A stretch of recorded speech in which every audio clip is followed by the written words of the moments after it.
Robert Irwin, the 21-year-old son of the legendary wildlife icon Steve Irwin, has etched his name into the annals of entertainment history by clinching the coveted Mirrorball trophy on Dancing with the Stars. The victory, sealed in a dazzling finale on a crisp November evening, marked a full-circle moment for the Irwin family, coming exactly a decade after his sister Bindi's own win on the same stage.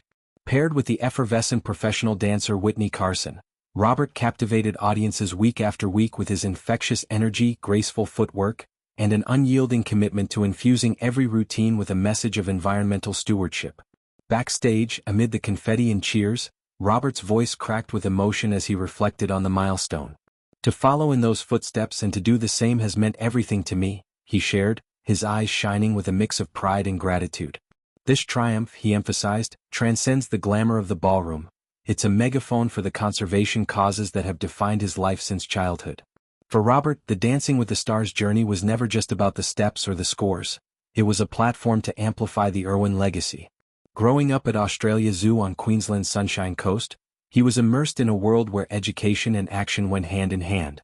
His father, the crocodile hunter, whose fearless encounters with venomous snakes and massive reptiles turned wildlife television into a global phenomenon, instilled in Robert a profound sense of duty.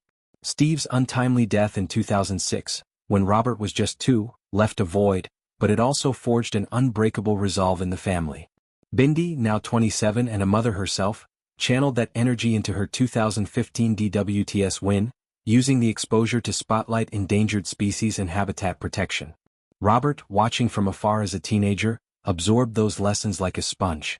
"This has absolutely changed my life," he admitted post-victory, underscoring how the show's massive viewership, millions tuning in weekly, offers unprecedented reach for Wildlife Warriors, the family charity founded by his mother Terry.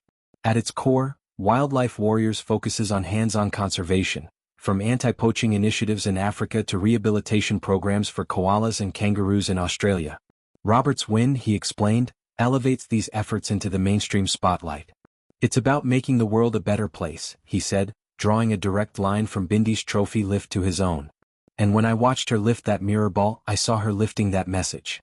Each performance became a storytelling vehicle, a samba celebrating the vibrancy of coral reefs threatened by climate change, a contemporary piece honoring the plight of rhinos, or a quickstep evoking the playful antics of rescued otters. Carson, a 3-time champion herself, marveled at Robert's ability to weave advocacy into artistry. "I feel like I've been so proud of you week to week, and just to see you shine has been one of my biggest highlights in my life," she gushed, her words a balm after the grueling rehearsals. Robert, in turn, hailed her as a lifelong ally. "I'm just so grateful that I was here on this journey with Witney. You've got me forever." The Irwin clan's conservation ethos is as multifaceted as the ecosystems they protect. Australia Zoo, spanning 40 acres of native bushland, serves as both a sanctuary and an educational hub, welcoming over 500,000 visitors annually. Robert, who leads crocodile demonstrations and hosts the Emmy-winning Crikey. It's the Irwin series, uses these platforms to demystify wildlife. His dances on DWTS mirrored this approach, accessible, engaging, and urgent. Take, for instance, their emotional tribute to the Great Barrier Reef, where Robert's fluid movements evoked the sway of sea anemones while spotlights mimicked bioluminescent glows. Off the dance floor, he's no stranger to the trenches, hand-rearing orphan crocs, tracking invasive species, and lobbying for policy changes at international summits. The show's finale, with its high-stakes freestyle, culminated in a nod to his father's legacy, a whirlwind of flips and lifts symbolizing the wild heart of Australia. Bindi's influence looms large, a guiding star in Robert's orbit. Her 2015 victory not only raised funds for Wildlife Warriors but also humanized conservation, showing that advocates can be glamorous without losing grit. As a new mother-to-daughter Grace Warrior, Bindi balances zoo duties with global tours, her poise a model for Robert. "She showed me that you can shine on stage and still fight for the planet," he once said in an interview.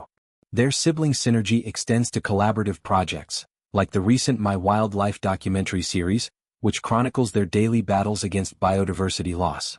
Robert's DWTS exposure, amplified by social media clips garnering millions of views, has spiked donations to the charity by 30% in recent weeks, according to preliminary reports. It's a ripple effect. Viewers inspired to adopt sustainable habits, from reducing plastic use to supporting reef restoration grants. Yet, Robert's path hasn't been without hurdles. Thrust into the public eye young, he navigated grief and scrutiny while honing his skills as a zookeeper and presenter. Early stumbles on DWTS, a wobbly tango here, a missed lift there, tested his resilience, but Carson's coaching turned vulnerabilities into strengths. Their partnership, forged in sweat and strategy sessions, blossomed into a profound friendship. Witney pours her heart and soul into this, Robert noted, crediting her for pushing him beyond comfort zones. Carson, who joined DWTS in 2013 and triumphed with partners like Drew Carey, found in Robert a kindred spirit, passionate, professional, and profoundly kind. Their victory lap included heartfelt dedications, to Steve, whose spirit seemed to hover in every spin, to Terry, the steadfast matriarch, and to Bindi, the trailblazer.